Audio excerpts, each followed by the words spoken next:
I know that title sounds like clickbait, but I have reasons to believe this brand new aspect that we're getting is pretty busted. Why? Well, for starters, we're getting it from the season journey. Poison Creeper and Landslide are extremely easy to get online and perform really well. It opens up access to the strongest Paragon padding offered to Druid right now, and because it's the brand new tank, chances of Blizzard instantly nerfing it are lower than say Poison Shred, that's currently forecasted to be the contender for the best Druid build. This build may feel familiar in a lot of ways through the use of Tempest Roar, Mighty Storm Aspect and Toxic Claws to utilize the best that Druid has to offer in terms of high uptime on Earth and Might and Poison. Fear not, Tempest Roar is not a requirement to get this build going, but I have reasons to believe it is going to remain the best in slot helmet for this Druid build as well. Second, only to the subscribe button, located right below this video. To get this build where we want it, we will focus on scaling the following: crit chance, hit count, damage to poison targets, with Earth and Might, Pack Leader as our build enablers, allowing us to utilize the brand new aspect to the fullest.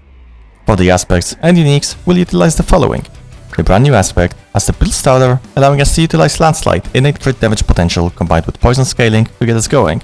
Aspect of natural balance, going on our amulet, that will increase our crit chance with storm skills, generating more Earth and Might procs and crit damage to scale our Landslide. Aspect of the Aftershock as the mandatory addition to any Landslide build.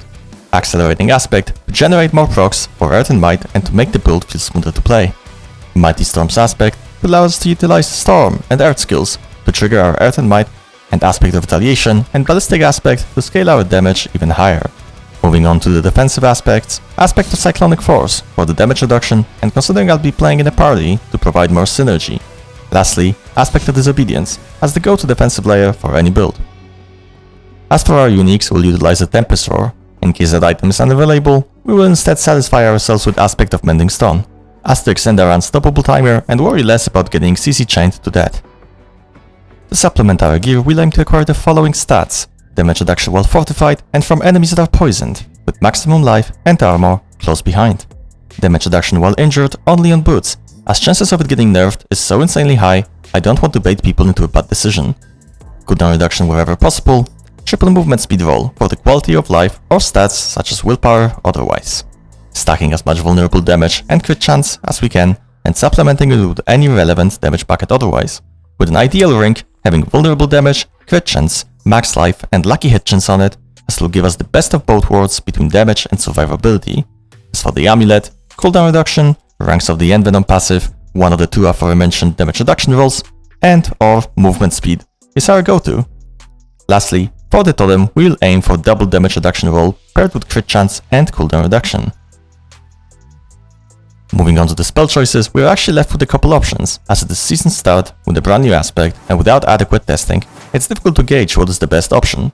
We will of course use Stormstrike as the best basic skill for the Druid, giving us an aspect worth of defense stats just by pressing it.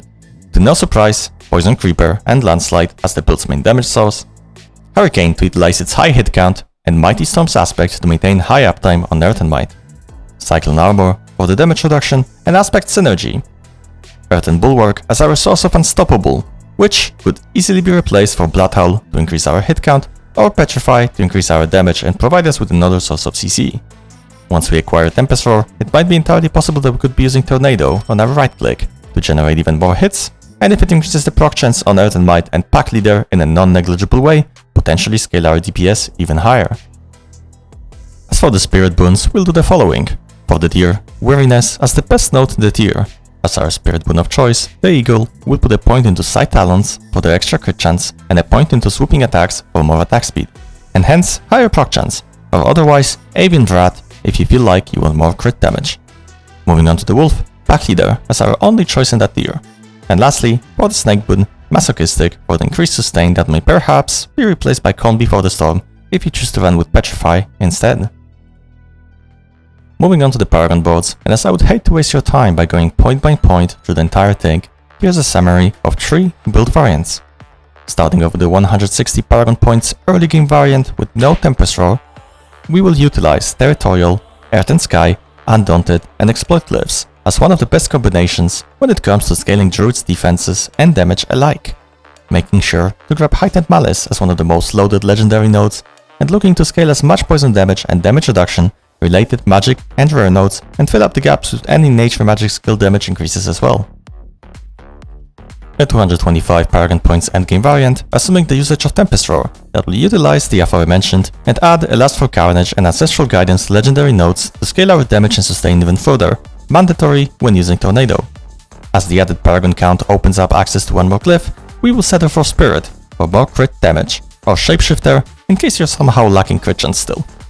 As the endgame variant, we'll also be branching out to gain access to Earth damage multipliers from Earth and Devastation board, using the remainder of our points to either get more damage reduction while fortified through Survival Instincts board, or go full damage and reach for the Earth and Devastation legendary node.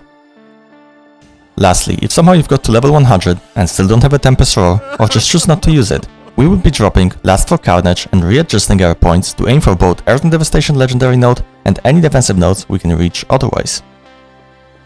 You will find all the information related to this build in the description below, and I even put in the time and effort to fill out the notes section with any additional info you might be interested in that I may have missed in the video. As I have not yet fully decided with my duo whether I'm playing Druid or another class for season launch, I'll make sure to update this build on D4 builds as soon as I get more information. And if you enjoyed this guide, by all means like and subscribe, and if you want to see royalkubs and I race toward first level 100 and T100, tune into the stream. With that being said, Aranethius